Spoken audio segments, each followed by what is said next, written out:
As my fellow Judge Emmanuel just said, welcome Evergreen from the Evergreen State. And we are very pleased to be serving as your judges today for Unit 3.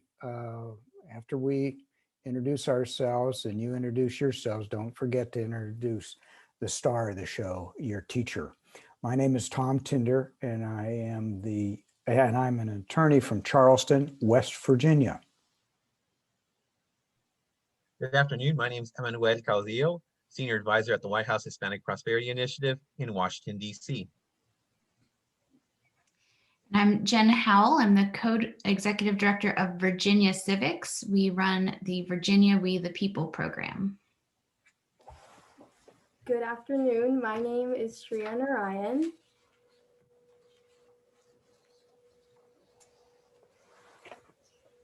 My name is Madeline Tai. My name is Derek Kiao. And my name is Ajit Venkatesh. We'd like to introduce our wonderful teacher, Ms. Kessler. And on behalf of Evergreen Middle School, we thank you for this opportunity to share our unique insights on the U.S. Constitution. And we are looking forward to that. And let's get it on. It's Unit 3, and today we're going to do question 1. Let me read it to you very quickly. In the Virginia plan, James Madison proposed proportional representation in both houses of Congress. The delegates rejected Madison's proposal in favor of the Great Compromise. What is the Great Compromise, and how was it justified? Do you think the founders' justification is acceptable today? Why or why not? What are the advantages and disadvantages of equal representation in the Senate? And what are the advantages and disadvantages of changing the Senate to proportional representation? You may begin. The Great Compromise was a way for Congress to integrate both the Virginia plan, which advocated proportional representation, and the New Jersey plan, which advocated equal numbers of representatives, a disagreement that nearly placed the ratification of the Constitution in jeopardy. Proposed by statesmen Roger Sherman and Oliver Ellsworth, the Connecticut or Great Compromise created two parts of Congress, a Senate and a House of Representatives in a bicameral legislature. The Senate would utilize the New Jersey plan, having 2 senators from each state, and the House would have a representative for every 30,000 people, as outlined in the Virginia plan. The Virginia plan suggested a bicameral legislature, dividing the Congress into 2 houses. Both houses were to implement proportional representation to the benefit of Virginia and states with larger populations. The Virginia plan also called for a system of checks and balances with 3 branches of government: the executive, legislative, and judicial. Meanwhile, proposed by William Patterson, the New Jersey plan aligned with the interests of smaller states. The key difference was that each state would get 1 vote in Congress, which ensured the diversity of ideas representing the local interests given the geographic spread of states, but also gave smaller states with lower population a disproportionate amount of influence. The founders' reasoning for the integration of both plans was to prevent conflicts of interest between smaller and larger states. Larger states with more population could use their congressional majority to advance their own interests of favorable legislation that would ignore smaller states. Larger states argued that population should be proportional to congressional power to give power to the majority. The founders realized that it was necessary to ensure that legislative authority was distributed equally geographically, but also saw the benefits of proportional representation that empowered the majority and created a Congress that utilized the strengths of both plans. We believe that this reasoning still holds true today. Equal representation in the Senate limited the opportunity for tyranny and overpowering beliefs. Equal representation ensures that a multitude of perspectives and ideas are taken in equal importance.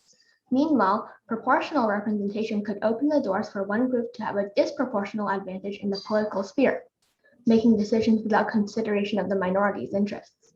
One should also take into consideration the possibility of misuse of the proportional representation system, as seen in the 3/5 compromise, in which the enslaved population were represented as 3/5 of a person.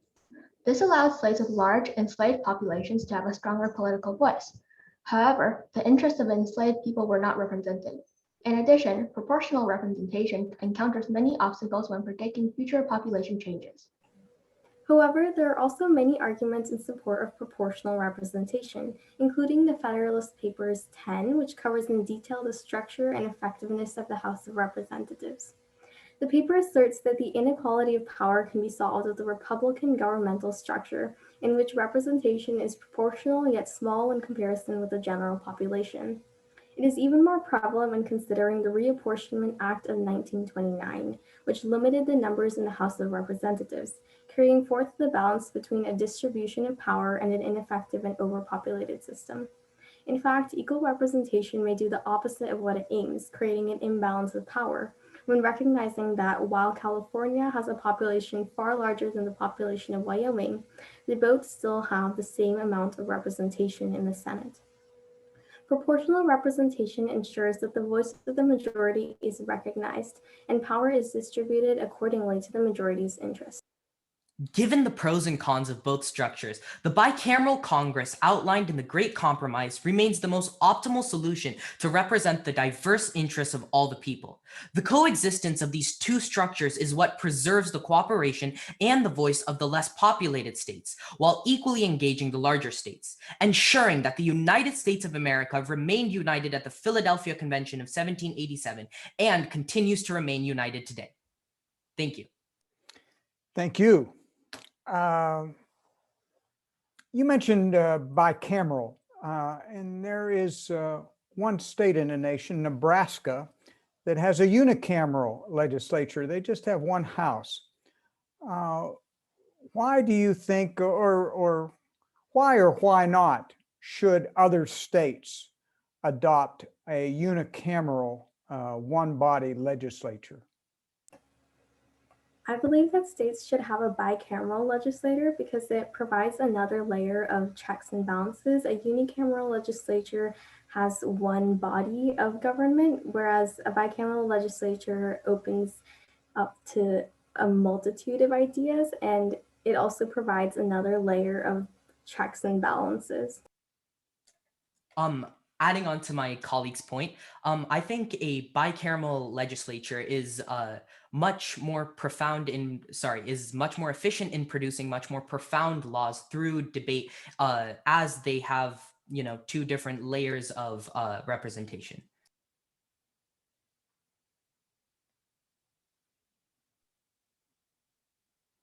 The next question is, pretend you're in a driver's seat, maybe able to make this change or not. And so I'm interested in hearing your opinions on this question. Should we change the Constitution to make representation in the Senate based on population? Why or why not? I believe that we should continue with equal representation in the Senate solely because we can't control population shifts in the future, and equal representation is something that is dependable, and whereas the organic structure in the House of Representatives isn't something that it can change in the coming years. In addition, we believe that it is important to also protect the interests of smaller states, potentially with less population, because different geographical regions have different interests. And if we were only to follow a majority of the population, those with smaller populations and different interests would be ignored. Adding on to my colleagues' excellent points, I would also say that it can produce a sense of tyranny of the majority, which can be extremely bad and can actually lead to the downfall of our country. Not only that, but I would also advocate for certain changes to the Senate. Namely, I would say the ability for the minority leader to also have a voice in the Senate. Yeah. All right, continuing down a, I guess, somewhat similar vein. So you mentioned in your opening statement that under the Great Compromise, there were historically still groups that were not quite represented, right? Namely, you mentioned because of the 3/5 compromise. What about now? Do you think that everyone is represented in the current system? Or do you think there are still improvements to be made? And if so, what kind of improvements?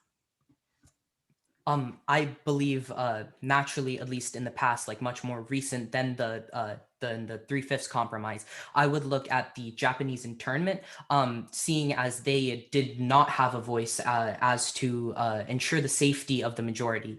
Not only that, but I would also say that certain individuals in certain states do not have a voice simply because they are against the majority.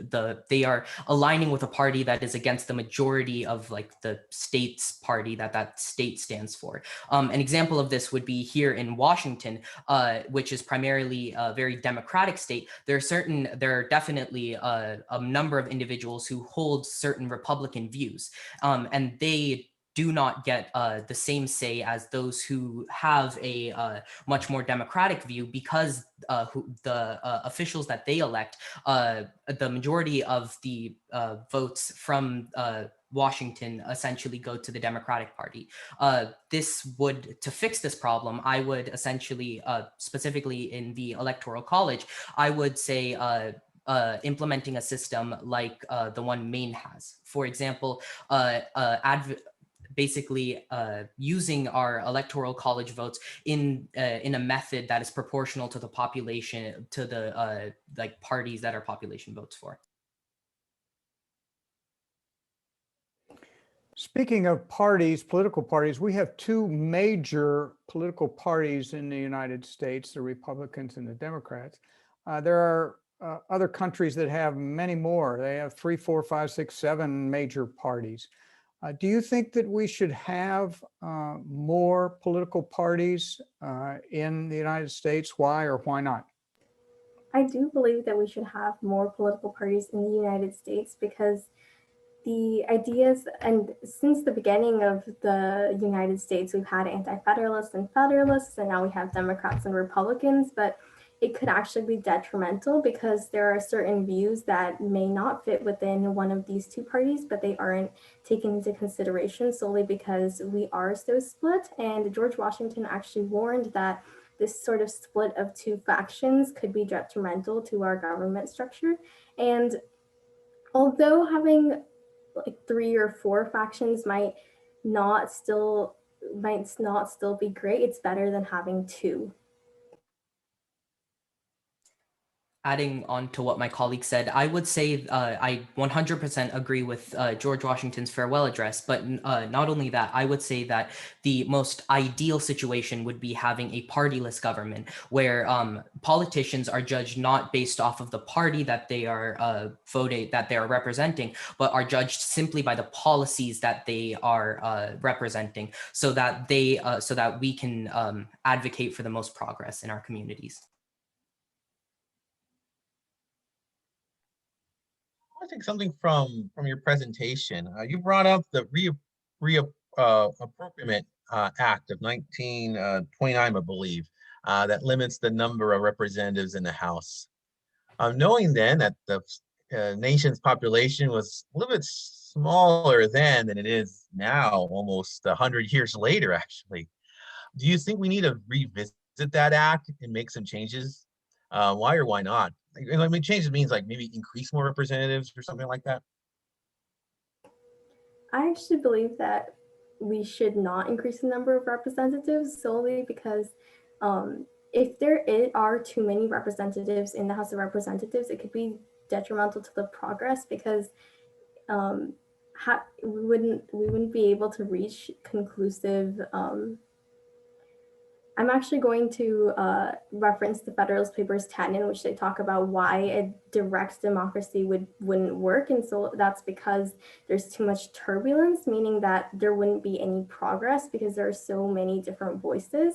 And I think, yes, population increase is something that we should consider, but I don't think that we should increase the number of representatives. With more representatives, we have more interests at stake, and with more different interests, occasionally they may conflict, and as a result, we are left with political instability. And so for that reason, I agree with my colleague, and I think that we should uphold the Reappointment Act of 1929, and we should not increase the number of representatives. Good job. We now have some comments, some feedback that we'd like to make to you. And I'd like to start out by saying you've got a good teacher because she has taught you well, and you used great teaching techniques in your opening 4-minute presentation.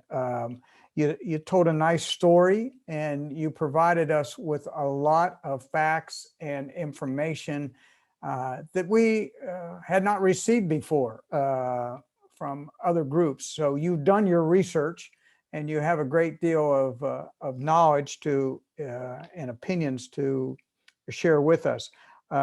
You talked about, as Emmanuel mentioned, the 1929 Reapportionment Act, and we hadn't heard that before. And you also had some other items. You delved into the 3/5 compromise. So your initial presentation was very, very well done. On the question, when we asked you the questions, you did well on that. And I would just give you one tip or one suggestion, and that would be that all these questions are opinion questions. You know, there's no right or wrong answer. It's just what's your opinion? Can you back it up? And you would give us your opinions. It would be beneficial and helpful if sometimes you would give us the other side of the argument. Say, you know, my opinion is A. Now we considered B and so forth, but our position is that we agree with A. So that helps us. That sort of point counterpoint gives us even a greater understanding of the amount of knowledge and expertise that you have. Overall, I thought you did a very good job. Congratulations to you, and please continue to utilize your knowledge and your leadership skills within your school and your community and your state. Thank you very much. Good luck to you. I'd like to commend you on an excellent presentation. You know, a presentation is really good, especially the discussion, is when we run out of time and I want to have a follow-up question to what you already answered. And so thank you so much for a great discussion, and one that each of you all had your input on that. And so I wanted more time because I was going to like, wait a minute, we need too many ideas is the bad thing, you know, but and engage in that conversation with y'all. But I thank you so much though for it shows that you've got the knowledge. It shows that you're confident with it, and I commend you for that. And so excellent work. Thank you so much.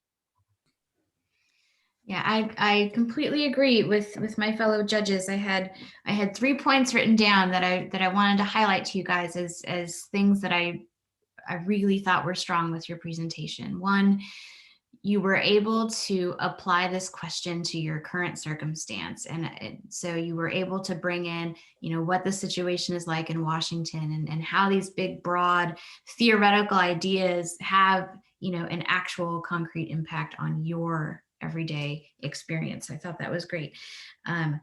Another thing I really enjoyed is when you did agree with each other in the follow-up, you didn't just say, I agree, and then passed it on. You gave a reason why you agreed. And I liked that each one of you was able to reason through your arguments in that way. As my fellow judge said, a little bit more evidence, you know, a little bit more support just to back up those positions would be great, but I really liked your reasoning. And third, I just want to say that answer to that last question was fabulous. You guys did an excellent job with that answer and bringing in Federalist 10. And I just, yeah, answer all the questions like that. That was awesome. So I am very excited to get to talk to you again tomorrow, and good job. Thank you.